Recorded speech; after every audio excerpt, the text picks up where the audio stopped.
నమస్కారం ETV news కు స్వాగతం. ముందుగా ముఖ్యాంశాలు. ఆంధ్రప్రదేశ్లో గాలివాన బీభత్సం, పిడుగులు పడి 7గురు, చెట్టు కూలి 1 మృతి, వ్యవసాయ ఉద్యాన పంటలకు తీవ్ర నష్టం. మద్యం కుంభకోణం అంతిమ లబ్ధిదారుపై సిట్ నజర్, వైసీపీ హయాంలో కల్పిత కంపెనీల ద్వారా వేల కోట్ల దోపిడీ, డిస్టిలరీలను గుప్పిట్లో పెట్టుకున్న సిండికేట్. తెలంగాణలో నేటి నుంచి రైతుల వద్దకు శాస్త్రవేత్తలు, యూరియా వాడకం తగ్గింపు, పంటల మార్పిడిపై అవగాహన, అన్నదాతల సమస్యలకు పరిష్కారాలు. తెలంగాణ రైతులకు విశిష్ట గుర్తింపు కార్డులు, నేటి నుంచి నమోదు ప్రక్రియ, పీఎం కిసాన్ సహా ఇతర పథకాలకు ఇదే ప్రామాణికమని కేంద్రం ప్రకటన.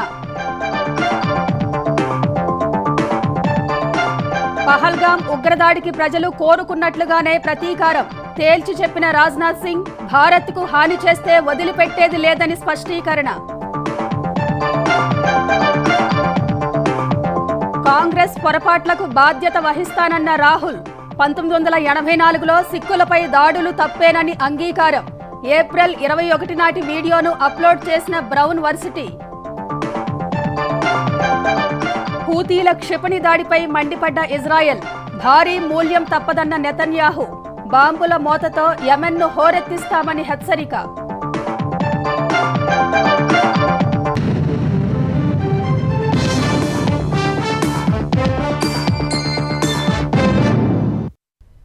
ఆంధ్రప్రదేశ్లో పలు ప్రాంతాల్లో ఈదురు గాలులతో కూడిన వర్షం బీభత్సం సృష్టించింది. పిడుగుపడి 7గురు, చెట్టు కూలి 1 మృతి చెందారు. భారీ వృక్షాలు విరిగిపడ్డాయి, విద్యుత్ స్తంభాలు నేల కొరిగాయి. వ్యవసాయ ఉద్యాన పంటలకు తీవ్ర నష్టం వాటిల్లింది. సుమారు 50,000కు పైగా ఎకరాల్లో వరి పంట దెబ్బతిని ఉంటుందని అంచనా. వేల ఎకరాల్లో అరటి, బొప్పాయి తోటలకు నష్టం వాటిల్లింది. మొక్కజొన్న రైతులు నిండా మునిగారు. ఉమ్మడి కృష్ణా జిల్లా వ్యాప్తంగా రైతులకు అకాల వర్షం కన్నీళ్లు మిగిల్చింది. పెద్ద పులిపాక, చోడవరం, కాసరనేనివారిపాలెం, ఉయ్యూరు, నాగాయలంక, అవనిగడ్డ, దివిసీమ, కంకిపాడు ప్రాంతాల్లో భారీ ఈదురుగాలులతో కూడిన వర్షం కురిసింది. దీంతో లోతట్టు ప్రాంతాలు జలమయమయ్యాయి. ఈదురుగాలులకు భారీ వృక్షాలు రోడ్లకి అడ్డంగా పడ్డాయి. దీంతో ఆయా రహదారుల్లో రాకపోకలు సాగించేవారు తీవ్రంగా ఇబ్బందులు ఎదుర్కొన్నారు. భారీ గాలులు వీయడంతో మామిడి పంటకు నష్టం వాటిల్లింది. అరటి చెట్లు నేల కొరిగాయి. భారీ వర్షానికి ఆరబెట్టిన మొక్కజొన్న పంట తడిసిపోయింది. అమ్మకానికి సిద్ధం చేసిన వరి బస్తాలు తడిసిపోయాయి. ధాన్యం సకాలంలో మిల్లర్లు కొనుగోలు చేయని కారణంగానే నష్టపోయామని వరి రైతులు వాపోయారు. ఈ గవర్నమెంట్ రేట్ అనే బయటకు మరి వాళ్ళకేం దండకు వస్తుందో ఏంటో మాకేం అర్థం కావట్లేదు. మాకు ఇట్లా డిలే చేస్తున్నారు వాళ్ళు. మొక్కజొన్న కూడా అదే పొజిషన్ అండి. అంటే లేటు ఆరబోసినవి ఎక్కడికక్కడ మిల్లర్లు దొరక్క టయానికి ఊహించిన టైంలో వచ్చింది వాన. నేలపాలు అయిపోయినాయి. సడన్గా పోగేసుకునే ఛాన్స్ కానీ అవకాశం కానీ ఇవ్వలేదు వర్షం. దానికి రకరకాల పేర్లు పెడతారు రేపు వ్యాపారులు. మోపిదేవి మండలంలో ఆరబెట్టిన పసుపు పంట వర్షానికి తడిసిపోవడంతో రైతులు లబోదిబోమంటున్నారు. పసుపు తడవడం వల్ల నాణ్యత దెబ్బతిని ధర తగ్గిపోతుందని ఆవేదన వ్యక్తం చేశారు. పెట్టుబడి వచ్చే అవకాశం లేదని ప్రభుత్వమే ఆదుకోవాలని విజ్ఞప్తి చేశారు. వరదల మూలంగా పసుపు మునిగిపోయి చచ్చిపోయిన అనుకోని పరిస్థితుల్లో పిలక వచ్చి మళ్ళీ దాన్ని పెంచుకోవడం జరిగింది. కానీ మళ్ళీ దాన్ని ఉడకబెట్టేయడానికి మళ్ళీ అకాల వర్షాల మూలంగా ఉడకబెట్టింది కూడా మళ్ళీ తడిసి మళ్ళీ పంట నష్టం జరిగింది. వరదల మూలంగా కానీ ఈ తడవడం మూలంగా కానీ. ఇక్కడ 10 రోజుల నుంచి పసుపు మేము ఉడకవేయించాము. ఇంకా 4 రోజులు అయినట్టు దీన్ని పాలిష్ చేయటము సంచులకి ఎత్తు అయిపోయేది. అనుకోని అకాల వర్షం వల్ల చాలా పసుపు అంతా దెబ్బతింది. డాక్టర్ బిఆర్ అంబేద్కర్ కోనసీమ జిల్లా ముమ్మిడివరం నియోజకవర్గం పరిధిలోని 4 మండలాలలో అకాల వర్షం కురిసింది. ఆరబెట్టిన ధాన్యం వర్షానికి తడవకుండా ఉండేందుకు టార్పాలిన్లు కప్పారు. ఇంత చేసినా వర్షనీటి ప్రభావానికి ధాన్యం తడిసిందని రైతులు తెలిపారు.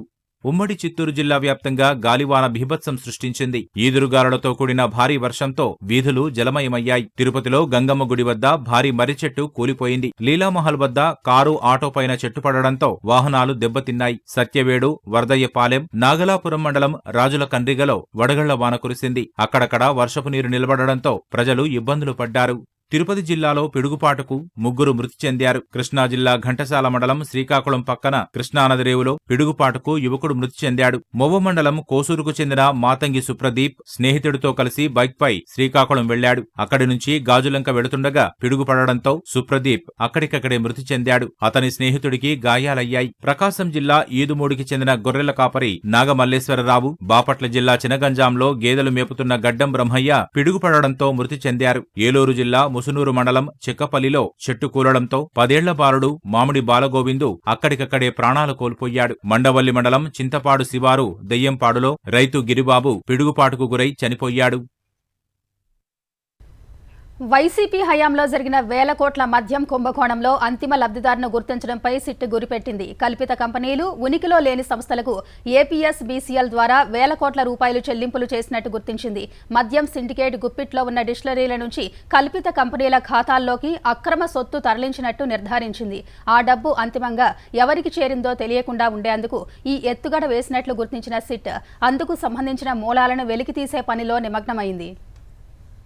వైసీపీ హయాంలో జరిగిన మద్యం కుంభకోణం గుట్టురట్టు కాకుండా సంబంధిత ముఠా అనేక ఎత్తుగడలు వేసింది. అత్యధికంగా ఆర్డర్లు కట్టబెట్టిన మద్యం డిస్టిలరీలు, సరఫరా కంపెనీల నుంచి ముడుపులు తీసుకోవడం ఒకెత్తైతే కొన్ని డిస్టిలరీలను గుప్పిట్లో పెట్టుకుని వాటికి వేల కోట్లు ఏపీఎస్బీసీఎల్ ద్వారా చెల్లించింది. ఆ తర్వాత ఆయా డిస్టిలరీల నుంచి కల్పిత కంపెనీలు, ఉనికిలో లేని సంస్థల ఖాతాల్లోకి భారీగా డబ్బు జమ అయినట్లు సిట్ తేల్చింది. భారీగా మనీ లాండరింగ్ జరిగిందని గుర్తించింది. 2019లో నూతన మద్యం విధానం అమల్లోకి వచ్చిన 2 నెలలకే అదాన్ డిస్టిలరీస్ ప్రైవేట్ లిమిటెడ్ ఆవిర్భవించింది. ఆ సంస్థకు 60 కోట్ల వర్కింగ్ క్యాపిటల్ ను అప్పటి సీఎం జగన్ అరబిందో గ్రూపు ద్వారా అప్పు ఇప్పించారని సిట్ తేల్చింది. ప్రధాన నిందితుడు రాజ్ కేసిరెడ్డి ఈ కంపెనీని ఏర్పాటు చేశారు. ఆయన తన తోడలుడు ముప్పిడి అవినాష్ రెడ్డి, బంధువులు, సన్నిహితులైన అజ్మీరా రవి, చెన్నుపాటి గణేష్ చందు ద్వారా ఈ వ్యవహారాన్ని నడిపించారు. మద్యం ఉత్పత్తి కోసం సొంతంగా ఎలాంటి మౌలిక వస్తువులు లేని వ్యవస్థ, యంత్రాలు లేని ఈ company Visakha distilleries, PMK distilleries సహా మరికొన్నింటిని సబ్లీజు పేరిట గుప్పిట్లో పెట్టుకుని సొంత బ్రాండ్లు తయారు చేసింది. ఇలాంటి కంపెనీకి 2020 మే నుంచి 2022 డిసెంబర్ మధ్య 2.5 ఏళ్ల వ్యవధిలో ఏపీఎస్బీసీఎల్ ఏకంగా 732 కోట్లు చెల్లించింది. ఆ సంస్థ బ్యాంకు ఖాతాలు, లావాదేవీలను పరిశీలించిన సిట్ కల్పిత, అసలు ఉనికిలోనే లేని పలు కంపెనీలకు ఈ సంస్థ నుంచి భారీగా చెల్లింపులు జరిగినట్లు గుర్తించింది. అంతిమ లబ్ధిదారును గుర్తించకుండా ఉండేందుకే ఇలాంటి లావాదేవీలు జరిపినట్లు నిర్ధారణకు వచ్చిన అధికారులు ఈ నిధులు చివరిగా ఎవరికి చేరాయనే దానిపై దర్యాప్తు చేస్తున్నారు. తమిళనాడుకు చెందిన లీలా డిస్టిలరీస్ ప్రైవేట్ లిమిటెడ్ ను రాజ్ కేసిరెడ్డి పూర్తిగా తన ఆధీనంలో పెట్టుకున్నారు. ఈ కంపెనీ 2022 జూన్ నుంచి 2024 మార్చి మధ్య 21 నెలల్లో ఏకంగా 454 కోట్ల వ్యాపారం చేసింది. సొంతంగా మద్యం తయారు చేసే మౌలిక సదుపాయాలేవీ లేవు. కానీ దాని పేరిట జరిగిన వ్యాపార పరిమాణం మాత్రం అసాధారణంగా ఉన్నట్లు సిట్ దర్యాప్తులో తేలింది. ఆ సంస్థ ఖాతాలను విశ్లేషించిన అధికారులు అందులో అత్యధిక శాతం అసలు ఉనికిలో లేని కల్పిత కంపెనీలతోనే నిర్వహించినట్లు గుర్తించారు. ఆ లావాదేవీలన్నీ అనుమానాస్పదంగా ఉన్నట్లు తేల్చారు. ఆ కల్పిత కంపెనీల పేరిట జరిగిన లావాదేవీలు చివరికి ఎక్కడికి చేరాయనే దానిపై సిట్ దర్యాప్తు చేస్తోంది. రాజ్ కేసిరెడ్డి 2021 జనవరిలో యువి డిస్టిలరీస్ పేరిట మరో సంస్థను ఏర్పాటు చేశారు. హైదరాబాద్ లోని అరేట్ ఆసుపత్రి పూర్తికాలపు డైరెక్టర్ గా ఉన్న తీగల విజయేందర్ రెడ్డి, గతంలో ఈ ఆసుపత్రికి డైరెక్టర్ గా ఉన్న తీగల ఉపేంద్ర రెడ్డిల పేరిట ఈ సంస్థ నెలకొల్పారు. ఈ యువి డిస్టిలరీస్ కు ఏపీఎస్బీసీఎల్ 5 ఏళ్లలో 224 కోట్లు చెల్లించింది. PV spirits and distilleries LLP కూడా 2020లో కార్యకలాపాలు మొదలుపెట్టింది. దాని వెనుక కూడా రాజ్ కేసిరెడ్డి ఉన్నట్లు సిట్ దర్యాప్తులో తేలింది. ఈ సంస్థకు ఏపీఎస్బీసీఎల్ 271 కోట్లు చెల్లించింది. హైదరాబాద్ లోని ఎంఎస్ బయోటెక్ ప్రైవేట్ లిమిటెడ్ కు 2019-24 మధ్య 851 కోట్ల చెల్లింపులు జరిగాయి. అలాగే శర్వణి ఆల్కో బ్రూ ప్రైవేట్ లిమిటెడ్ కు 894 కోట్లు చెల్లించారు. ఈ సంస్థల ఖాతాల నుంచి అనేక అనుమానాస్పద లావాదేవీలు, చెల్లింపులు జరిగినట్లు సిట్ గుర్తించింది. ఇప్పుడు వాటి మూలాల్లోకి వెళ్లి డొంక కదిలిస్తోంది. నంద్యాలలోని ఎస్పీవై ఆగ్రో ఇండస్ట్రీస్ లిమిటెడ్ కు వైసీపీ హయాంలో 1569.52 కోట్లు చెల్లించారు. ఎస్పీవై ఆగ్రో, సన్హోక్ ల్యాబ్స్, డీకార్ట్ లాజిస్టిక్స్ మధ్య 60 కోట్లు రూటింగ్ జరిగినట్లు సిట్ తేల్చింది. నాటి సీఎం జగన్ ఆదేశాలతోనే అరబిందో సంస్థ ఎస్పీవై ఆగ్రోకు 45 కోట్లు రుణం ఇప్పించినట్లు సిట్ గుర్తించింది. వైసీపీ ఎంపీ మిథున్ రెడ్డి కుటుంబానికి చెందిన పీఎల్ఆర్ ప్రాజెక్ట్స్ ప్రైవేట్ లిమిటెడ్ ఖాతాల్లోకి 2021 అక్టోబర్ 3న డీకార్ట్ లాజిస్టిక్స్ ద్వారా 5 కోట్లు జమైనట్లు సిట్ సిట్ తేల్చింది. తిలక్ నగర్ ఇండస్ట్రీస్ లిమిటెడ్ కు జగన్ ప్రభుత్వం భారీగా మద్యం సరఫరా ఆర్డర్లు కట్టబెట్టింది. 2019-2024లో ఆ సంస్థకు 1472 కోట్లు చెల్లించింది. ఈ సొమ్ములో ఎక్కువ మొత్తాలు ముడుపుల కింద బంగారం రూపంలో నాటి ప్రభుత్వ పెద్దలకు చేరినట్లు సిట్ గుర్తించింది. వారికి 300 కోట్ల విలువైన బంగారం ముడుపులుగా అందించినట్లు తేల్చింది. అయితే అది ఎవరికి ఎలా చేరిందనే దానిపై ఇప్పుడు మరింత లోతుగా దర్యాప్తు జరుపుతోంది. వైసీపీ పాలనలో అత్యధికంగా మద్యం సరఫరా ఆర్డర్లు దక్కించుకున్న కంపెనీల్లో ఒకటైన SNJ sugars and products limited కు ఆ 5 ఏళ్లలో ఏపీఎస్బీసీఎల్ 607 కోట్లు చెల్లించింది. వాటిల్లో ఎక్కువ శాతం అనుమానాస్పద లావాదేవీలే ఉన్నట్లు సిట్ గుర్తించింది. ప్రస్తుతం వాటి ఖాతాలు విశ్లేషిస్తోంది. అన్నదాత సుఖీభవ పథకాన్ని ఈ నెల నుంచే ప్రారంభించనున్నట్లు సీఎం చంద్రబాబు ప్రకటించారు. పాఠశాలల ప్రారంభానికి ముందే తల్లికి వందనం కింద చదువుకునే పిల్లలకు 15,000 ఆర్థిక సాయం అందజేస్తామన్నారు. ప్రధాని చేతుల మీదుగా జరిగిన రాజధాని పునర్నిర్మాణ సభ విజయవంతమైన వేళ దేశం, ప్రపంచం దృష్టి అమరావతిపై కేంద్రీకృతమైందని చంద్రబాబు చెప్పారు. సీఎం చంద్రబాబు నాయుడు ఎంపీలు, ఎమ్మెల్యేలు, పార్టీ కార్యవర్గంతో టెలికాన్ఫరెన్స్ నిర్వహించారు. జూన్ 12తో కూటమి ప్రభుత్వం ఏర్పడి ఏడాది పూర్తవుతుందని, ఇప్పటి వరకు చేపట్టిన సంక్షేమ అభివృద్ధి కార్యక్రమాల్ని ప్రజల్లోకి తీసుకెళ్లాలని సూచించారు. ప్రభుత్వం ఏ పని చేసినా వైసీపీ చౌకబారు విమర్శలు చేస్తోందని, వాటిని గట్టిగా తిప్పికొట్టాలని చంద్రబాబు దిశానిర్దేశం చేశారు. పార్టీ సభ్యత్వం తీసుకున్న వారికి త్వరగా కార్డులు పంపిణీ చేయాలని సూచించారు. ఇప్పటికే మెజారిటీ నామినేటెడ్ పదవులు భర్తీ చేశామని, మిగిలినవి త్వరలో భర్తీ చేస్తామని చెప్పారు. పదవుల పంపకాల్లో సామాజిక న్యాయం పాటిస్తున్నామని హామీ ఇచ్చారు. ప్రభుత్వానికి ఇచ్చినంత ప్రాధాన్యత పార్టీకి ఇస్తున్నామన్న చంద్రబాబు ప్రజలకు, కార్యకర్తలకు అందుబాటులో ఉండాలని పార్టీ నేతలకు సూచించారు. కార్యకర్తలు, నేతల కృషి వల్ల ప్రధాని మోదీ పాల్గొన్న సభ విజయవంతమైందని కొనియాడారు. వికసిత్ భారత్ 2047కు అమరావతి బలమైన పునాదిగా మారుతుందని, ఇదే విషయాన్ని ప్రధాని చెప్పారని చంద్రబాబు గుర్తు చేశారు. యువతకు అవకాశాలు, ఉద్యోగాలు కల్పించే విస్మరణకరంగా అమరావతి రూపుదిద్దుకోనుందని ఆశాభావం వ్యక్తం చేశారు. ఎన్నికలకు ముందు ఏపీని పునర్నిర్మిస్తామని ప్రధాని, తాను, పవన్ కళ్యాణ్ హామీ ఇచ్చామన్న చంద్రబాబు ఇచ్చిన మాటను నిలబెట్టుకుంటున్నామని తెలిపారు. ఏడాది పాలనతో మార్పు చూపించి ప్రజల్లో నమ్మకం కలిగించామన్నారు. 2027 నాటికి పోలవరం పూర్తయ్యేలా పనిచేస్తున్నట్లు తెలిపారు. విశాఖ ఉక్కు కర్మాగారానికి 11,400 కోట్లు కేటాయించేలా చేసుకున్నామని, బీపీసీఎల్, ఆర్సెలార్ మిత్తల్ వంటి దిగ్గజ సంస్థలు ఏపీలో పెట్టుబడులు పెట్టనున్నాయని చంద్రబాబు చెప్పారు. లేపాక్షి, కొప్పర్తి కారిడార్ తీసుకొస్తామన్నారు. 11 చోట్ల ఎంఎస్ఎంఈ పార్కులు ప్రారంభించామని, అన్ని నియోజకవర్గాల్లోనూ అలాంటివి ఏర్పాటు చేస్తామన్నారు. ఏపీలోనూ గుజరాత్ మోడల్ అమలు చేస్తామని చంద్రబాబు వెల్లడించారు. వ్యవసాయాభివృద్ధిలో కీలక ముందడుగులో భాగంగా ఇవాల్టి నుంచి తెలంగాణ వ్యాప్తంగా రైతు ముంగిట్లో శాస్త్రవేత్తల కార్యక్రమం ప్రారంభం కానుంది. వ్యవసాయ శాఖ ఆధ్వర్యంలో జూన్ 13 వరకు ఈ కార్యక్రమాన్ని నిర్వహించనున్నారు. ప్రొఫెసర్ జయశంకర్ వ్యవసాయ విశ్వవిద్యాలయం శాస్త్రవేత్తలు 200 మంది, 4 చొప్పున 1200 గ్రామాల్లో పర్యటించనున్నారు. ఒక్కొక్క వారం ఒక గ్రామం చొప్పున 6 వారాలు 6 గ్రామాల్లో పర్యటించడం ద్వారా రాబోయే ఖరీఫ్ సీజన్ కోసం రైతులను సమాయత్తం చేయనున్నారు. వ్యవసాయ పంటల సాగులో యూరియా వాడకం తగ్గించడం, రసాయనాలను జాగ్రత్తగా వాడటం, చెల్లింపు రసీదులు భద్రపరచడం, సాగునీటి ఆదా, పంటల మార్పిడి, మొక్కల పెంపకంపై అవగాహన కల్పించనున్నారు. ఇంకా రైతాంగం ఎదుర్కొంటున్న సవాళ్లు, సమస్యలకు పరిష్కారాలు, సూచనలు, సలహాలు అందజేయనున్నారు. ఒక్కో బృందంలో 2 శాస్త్రవేత్తలతో పాటు వ్యవసాయ విద్యార్థులు, వ్యవసాయ శాఖ అధికారులు, ఇతర స్థానిక ప్రభుత్వ అధికారులు, అభ్యుదయ రైతులు, సంఘాల సభ్యులు పాల్గొనున్నారు. కేంద్ర రోడ్డు రవాణా రహదారుల శాఖ మంత్రి నితిన్ గడ్కరీ ఇవాళ తెలంగాణలో పలు రోడ్ పనులకు ప్రారంభోత్సవాలు, శంకుస్థాపనలు చేయనున్నారు. ఈ కార్యక్రమాల్లో కేంద్ర మంత్రి కిషన్ రెడ్డితో పాటు తెలంగాణ రోడ్డు భవనాల శాఖ మంత్రి కోమటిరెడ్డి వెంకటరెడ్డి పాల్గొంటారు. హైదరాబాద్లో కేంద్ర ప్రభుత్వం ఆధ్వర్యంలో 2,628 కోట్ల అంచనా వ్యయంతో చేపట్టిన 7 ప్రాజెక్టులను ప్రారంభించనున్నారు. అంబర్పేట ఎక్స్ రోడ్లో 415 కోట్ల అంచనా వ్యయంతో నిర్మించిన ఫ్లైఓవర్ను ప్రారంభిస్తారు. హైదరాబాద్ బెంగళూరు మార్గంలో ఆరాంఘర్ నుంచి శంషాబాద్ వరకు 6 లేన్ల పనులను, NH 167పై మహబూబ్ నగర్, జడ్చర్ల మధ్య రోడ్డు విస్తరణ, మరమ్మతులు, పునఃనిర్మాణ పనులను ప్రారంభిస్తారు. సిర్పూర్, కాగజ్ నగర్లో నిర్మించిన పలు రహదారులకు గడ్కరీ ప్రారంభోత్సవాలు, భూమి పూజ చేయనున్నారు. గడ్కరీ పర్యటన నేపథ్యంలో తెలంగాణ ప్రభుత్వం అన్ని ఏర్పాట్లు చేసింది. భారత్, పాకిస్తాన్ మధ్య ఉద్రిక్తతలు నెలకొన్న తరుణంలో కేంద్ర రక్షణ మంత్రి రాజ్నాథ్ సింగ్ కీలక వ్యాఖ్యలు చేశారు. భారత్కు హాని తలపెట్టాలని చూసేవారికి తగిన రీతిలో సమాధానం చెబుతామని హెచ్చరించారు. సాయుధ దళాలతో కలిసి దేశ సరిహద్దులను కాపాడటం ఒక రక్షణ మంత్రిగా తన బాధ్యతని రాజ్నాథ్ పేర్కొన్నారు. ఢిల్లీలో జరిగిన ఓ కార్యక్రమంలో పాల్గొన్న ఆయన పహల్గాం దాడికి సముచితమైన ప్రతిచర్యను కేంద్రం తీసుకుంటుందని తెలిపారు. పర్యాటకులపై కాల్పులకు తెగబడ్డ వారిని, కుట్రకు పాల్పడ్డ వారిని ఎక్కడున్నా వెతికి పట్టుకుంటామని పునరుద్ఘాటించారు. ప్రధాని మోదీ పనితీరు, పట్టుదల గురించి అందరికీ తెలుసన్న రాజ్నాథ్ ఆయన నాయకత్వంలో ప్రజలు కోరుకున్నది ఖచ్చితంగా జరిగి తీరుతుందని హామీ ఇచ్చారు.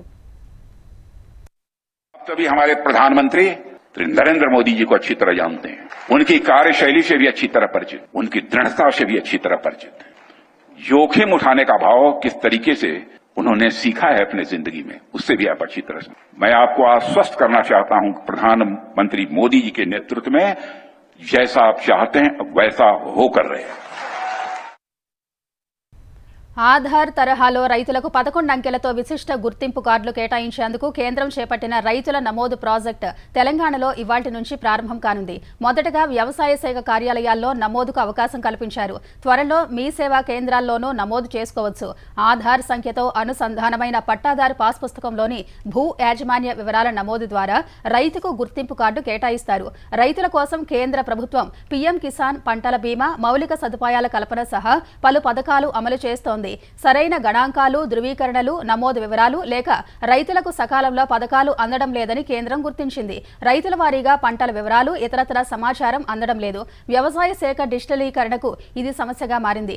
వాటన్నిటికీ పరిష్కారంగా విశిష్ట గుర్తింపు సంఖ్యతో ప్రత్యేక కార్డులు జారీ చేయాలని కేంద్రం నిర్ణయించింది. విశిష్ట గుర్తింపు సంఖ్య నమోదుకు భూ యాజమాన్య పట్టాదారు పాస్ పుస్తకం, ఆధార్, ఫోన్ నెంబర్తో ఎంఏఓ లేదా ఏఈఓ వద్ద నమోదు చేసుకోవాలి. అనంతరం లబ్ధిదారుకు ఓటీపీ వస్తుంది. దాని ధృవీకరణ ద్వారా విశిష్ట గుర్తింపు సంఖ్యను కేటాయిస్తారు. ఈ సంఖ్యను కేంద్ర ప్రభుత్వ పథకాల అమలుకు అనుసంధానం చేస్తారు. పీఎం కిసాన్లో తదుపరి విడత నిధుల విడుదలకు ఈ కార్డులనే ప్రామాణికంగా తీసుకుంటామని కేంద్రం మార్గదర్శకాలు జారీ చేసింది. తెలంగాణ వ్యాప్తంగా ఇవాళ్టి నుంచి 28 జిల్లాల్లోని 28 మండలాల్లో భూభారతి రెవెన్యూ సదస్సులు జరగనున్నాయి. భూభారతి చట్టాన్ని దశలవారీగా అమలు చేసే చర్యల్లో భాగంగా ఈ నెల 5 నుంచి 20 వరకు జిల్లాకో మండలాన్ని ఎంపిక చేసి రెవెన్యూ సదస్సులు నిర్వహిస్తున్నట్లు మంత్రి పొంగులేటి శ్రీనివాసరెడ్డి తెలిపారు. భూభారతి చట్టంపై ప్రజలకు విస్తృత స్థాయిలో అవగాహన కల్పించడంతో పాటు భూ సమస్యల దరఖాస్తులను స్వీకరించి వాటిని పరిష్కరించడమే ఈ సదస్సుల లక్ష్యమన్నారు. జిల్లా కలెక్టర్లు హాజరై ఈ సదస్సులను సమర్థంగా నిర్వహించాలని మంత్రి పొంగులేటి సూచించారు. ఏప్రిల్ నెల 17 నుంచి 30 వరకు 4 మండలాల్లో ఈ సదస్సులు నిర్వహించారు. వైసీపీ హయాంలో కుంభకోణాల కోసం రైతుల్ని ఉపయోగించుకున్నారని మంత్రి నాదెండ్ల మనోహర్ ఆరోపించారు. గత ప్రభుత్వం రైతులకు ధాన్యం బకాయిలు 1674 కోట్లు ఎగ్గొట్టిందని విమర్శించారు. కూటమి ప్రభుత్వం వచ్చాక నెల రోజుల్లో వాటిని చెల్లించామన్నారు. ధాన్యం కొనుగోలు విషయంలో రైతులకు ఇబ్బందులు లేకుండా చర్యలు తీసుకున్నట్లు మంత్రి నాదెండ్ల తెలిపారు. తన జీవితంలో రెండో ఇన్నింగ్స్ ఇప్పుడే ప్రారంభమైందని ప్రముఖ నటుడు హిందూపురం ఎమ్మెల్యే బాలకృష్ణ అన్నారు. మంచి సినిమాలు తీసి తెలుగువారి మన్ననలు అందుకుంటానని చెప్పారు. ఇటీవల పద్మభూషణ్ అవార్డు అందుకున్న బాలయ్యకు హిందూపురంలో సన్మాన కార్యక్రమం జరిగింది. సతీ సమేతంగా ఈ కార్యక్రమానికి హాజరైన ఆయనను అభిమానులు, తెలుగుదేశం నేతలు ఘనంగా సత్కరించారు. ఈ సందర్భంగా మాట్లాడిన బాలకృష్ణ హిందూపురం తనకు రెండో పుట్టినిల్లు అని అన్నారు. 3 సార్లు హిందూపురం ఎమ్మెల్యేగా తనను గెలిపించిన ఇక్కడి ప్రజలను మరిచిపోనన్నారు. పద్మభూషణ్ రావడం సంతోషంగా ఉందన్న బాలకృష్ణ తనకు ఇంతటి శక్తినిచ్చిన తెలుగు జాతికి కృతజ్ఞతలు తెలిపారు. 50 సంవత్సరాల హీరోగా నిలబడడానికి శక్తినిచ్చిన తెలుగు జాతికి నా కృతజ్ఞతలు తెలియజేసుకుంటున్నాను. ఏం చూసి బాలకృష్ణకి అంత పొగరంటారు, నన్ను చూసుకునే నాకు పొదనైన పొగరంటాను. నేను చాలాసార్లు అన్నా రెండో ఇన్నింగ్స్ ఇప్పుడు మొదలైందని.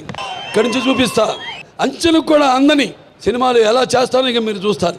రామారావు గారికి భారత రత్న ఇచ్చి తీరాలన్నది ప్రతి తెలుగువాడి కోరిక. హిందూపురాన్ని మన రాష్ట్రంలోనే నంబర్ 1 నియోజకవర్గంగా తీర్చిదిద్దుతామని. తెలంగాణలో మిస్ వరల్డ్ పోటీల కోలాహలం మొదలైంది. ఇప్పటికే వివిధ దేశాలకు చెందిన సుందరీమణులు, ఇతర ప్రతినిధులు ఒక్కొక్కరుగా హైదరాబాద్ చేరుకుంటున్నారు. మిస్ వరల్డ్ పోటీల్లో పాల్గొనేందుకు మిస్ దక్షిణాఫ్రికా జోయిలెస్ జెన్సన్ హైదరాబాద్ చేరుకున్నారు. శంషాబాద్ ఎయిర్పోర్ట్లో మిస్ దక్షిణాఫ్రికాకు తెలంగాణ ప్రభుత్వం తరఫున అధికారుల బృందం స్వాగతం పలికింది. ఇప్పటి వరకు కెనడా, బ్రెజిల్, దక్షిణాఫ్రికాకు చెందిన ప్రతినిధులు హైదరాబాద్ వచ్చారు. ఈ నెల 10వ తేదీ నుంచి జరిగే మిస్ వరల్డ్ పోటీలకు తెలంగాణ వేదిక కాబోతుంది. ఇందుకోసం ప్రభుత్వం పెద్ద ఎత్తున ఏర్పాట్లు చేసింది. చరిత్రలో కాంగ్రెస్ పార్టీ చేసిన చాలా తప్పిదాల్లో తన ప్రమేయం లేకున్నా ప్రతి తప్పిదానికి సంతోషంగా బాధ్యత వహిస్తానని కాంగ్రెస్ మాజీ అధ్యక్షుడు రాహుల్ గాంధీ అన్నారు.